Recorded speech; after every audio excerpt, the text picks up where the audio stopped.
New player learns Valorant day number 30, and today we had a huge improvement in our dead zoning practice where I actually can finally move my mouse to dead zone on a single point while strafing back and forth in dead zone pretty consistently, which was really cool to see because a couple of days ago I couldn't even move my mouse like this inconsistently, get my crosshair on a single point while strafing back and forth. I then hopped into my daily death matches where I continue to refine my ability to take my hands off the keyboard while shooting. You know, some might say it's one of the hardest things a human being can do, and I would say that's probably true, but we're slowly getting there. And I will continue this training until I see it carried over fully into my ranked games. Speaking of ranked games, we hopped into ranked right after that to play our 2 ranked games of the day, and basically what we saw was some improvement in my shooting and accuracy, right? You know, I always do have problems where sometimes I'll rush the shots, and then we can also see I hold too close to angles, like right there, because sometimes it works if they're like crouch walking or like shift walking, because it's like a late into the game scenario, so they're trying to not make sound. But earlier in the rounds, people are going to be, you know, full sprinting everywhere, so you have to, you know, take into consideration the time of the match and then place your crosses here. I baked plant to try to bait them out, but he was upstairs. I didn't even think of that as a possibility. He could be kitchen, which is pretty bad. You know, every other shot there was movement errored, which is not the best, but that's better than every shot, right?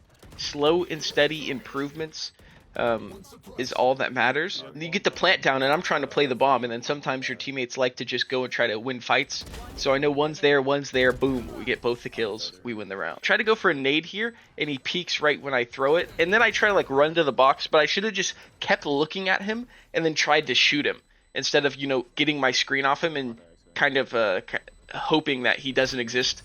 I ended up throwing a good nade there that blocked the bomb so he couldn't stick the defuse, which was honestly pretty lucky because it's not like I had to line up or anything. I was just kind of tossing it.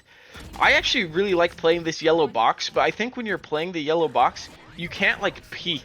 You just have to like wait for people to walk into your sight line. I ult here, so I want to play a bit more aggressively with the Sage so that if I get downed, she can res me, but she ends up pushing through this wave before I can.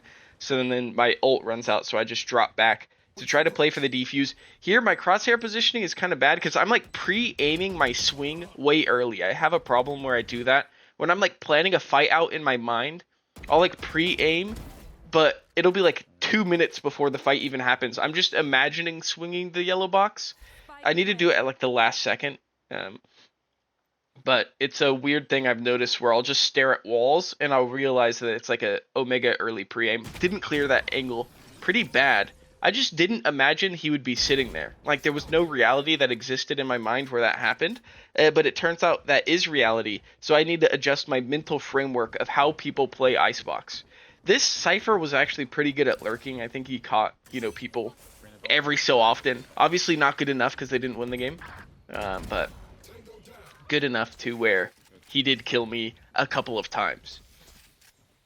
Now here, they know I was at the main entrance, so I try flanking around to try to trick them, and it ends up working on this Viper. She's like, oh, because people, they have like object permanence, but it only works kind of, right? So they know that I'm outside, but they can't imagine I'd move anywhere else. Here, my team's telling me to stick it. What I should have done is like know the timing for defuse, and then got it halfway and waited to see if they pop back out. But that's a dangerous game, honestly. It was just unlucky that they perfectly knew the timing for that. A half a second more and we win there. See, I'm holding a tight angle there, but it's late in the round and she's walking, so it'll be a lot easier to hit the shot. Rather than here, I hold a wide angle because it's earlier in the round. I kind of learned that during this game, which was pretty impressive that I actually adapted instead of just holding those tight angles. We ended up winning and hopping into game number 2. On bind, where I lock in Reyna because we had 2 insta-lock initiators, and I was like, okay, I'll take the sacrifice and take the character that allows me to heal myself. We attack A site, and they end up having an insane read on us. They're all here waiting for us. I guess it was pretty obvious we'd go A. I don't know how they knew. Maybe they were sniping my video from the future. They have a time travel confirmed. Now, it comes down to me and the KJ, but she's scared because I already got 3 kills, so she thinks I'm probably a smurf or something. I'm in her head. She goes for the defuse, and I know she's going to stick it, because why wouldn't she? We then go and lose a couple rounds in a row. You can see there I was panicking, losing my mind. I don't know why. I should be confident. I just got 4 kills, but I guess I was like so hyped that I forgot what I was supposed to be doing and thought I could just destroy everyone through sheer luck. You know, I'm lucky sometimes, but I'm not always lucky, which is unfortunate. Then we hop in to the next couple rounds where we continue to lose. I don't know if I was like overconfident or what happened, but there I just hold down my mouse and hope she dies. It doesn't work out. We do end up getting some kills. You know, overall, I was kind of happy with my crosshair placement this game. I think I'm better on bind because it's more linear. Like the more linear the map is, the easier I have time with crosshair placement because I like know where I'm going next. I have an objective. Oh, I'm watching this sightline. Oh, I'm doing that.